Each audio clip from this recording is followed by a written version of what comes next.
I'm Susan Odell. Welcome to the Foodell Kitchen.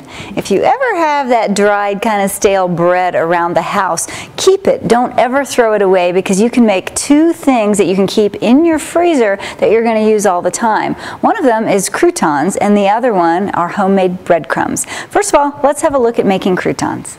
For my croutons, I like to take off the crust of the bread because it's really crispy, and then I'm going to toast it in the oven and it'll only keep getting crispier and it gets a little hard to eat. So I'm just going to take the crusts and the hard sides of the bread off before I cut it into my cubes and bake them. Once you have your crusts off, cut your bread, slice it. This is about a ½ inch thick, just in regular slices. You'll find that your croutons work pretty well, especially if your bread is a little dried out, but past the time that you want to eat it, but before the time it goes moldy, somewhere in between. Now that I've got my slices, I'm just going to cut them into little cubes, bite-sized cubes. I don't like my croutons too big, about like that. Once you've got your bread cut into cubes, I put them on a baking tray. A dark baking tray will make the crumbs or the croutons even darker. The dark absorbs heat in the oven, so you'll get a nice crispy outside of the croutons. I've got some melted butter in here, and I'm going to add a little olive oil to my melted butter. It's just a little bit, about a tablespoon of each. Then I'm going to pour it over my cubes and give it a nice toss. This will give it an extra flavor when I put these in my salad. Now you can use any bread for croutons. This is a wheaty bread and it's got some nuts and some raisins in it. This is going to be delicious in a very simple salad. Use something like a sourdough bread if you're making a Caesar salad, or a French bread would work as well. But the method is exactly the same no matter what kind of bread you happen to have around the house. Now I'm going to toast my croutons. I'm going to put them in a 375-degree oven for about, I want to say 7 to 10 minutes. You got to keep an eye on them. Your oven is going to be different than my oven, and they're going to brown differently. So I'm going to put them in. After about 5 to 7 minutes, I'm going to check them, give them a little toss, and probably put them back in for a couple of minutes just to finish them off. Croutons were in the oven for about 5 minutes and they're starting to brown on one side. I'm giving them a little toss so they'll brown evenly, and I'm going to pop them back in for a couple of more minutes to get nice and crispy on the outside.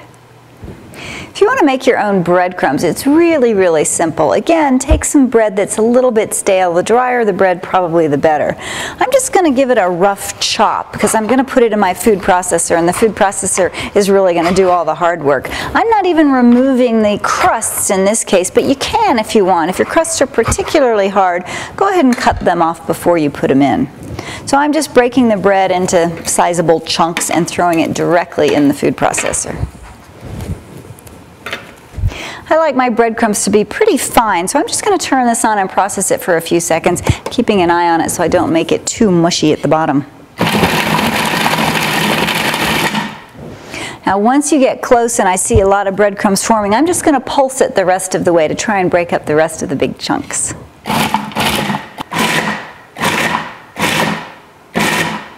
Once you've processed your bread to nice fine crumbs, you can either use them just as they are. These are considered fresh breadcrumbs. Or you can toast them and then they become regular breadcrumbs or dried breadcrumbs. Just put them on a baking tray, spread out your crumbs, put them in a 375-degree oven for just a few minutes. You want to dry the bread out a little bit. So we're just going to toast them very lightly. Just keep an eye on them. Again, your oven is different from mine. I may only do it for 3 or 4 minutes to get them a little bit crispy. You may need a little bit longer. If you need dried breadcrumbs and you don't have any in your freezer, or you don't have any stale bread around to make your own, panko is a really good alternative. They're called Japanese-style breadcrumbs. They're used for tempura and other breading uses, and they're really good. They add a delicious crunch to just about anything. So it's a good thing to have, and the thing I like about them is there's no flavorings. It's really just what you would make at home. It's dried bread that's been toasted and dried. So it tastes good.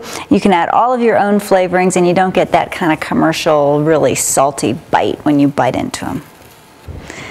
Once your croutons or your breadcrumbs have cooled, you can either eat them right away or put them in a plastic Ziploc bag and freeze them. I like to make a big batch of each, and then I just take them out whenever I need them in whatever quantities I need them.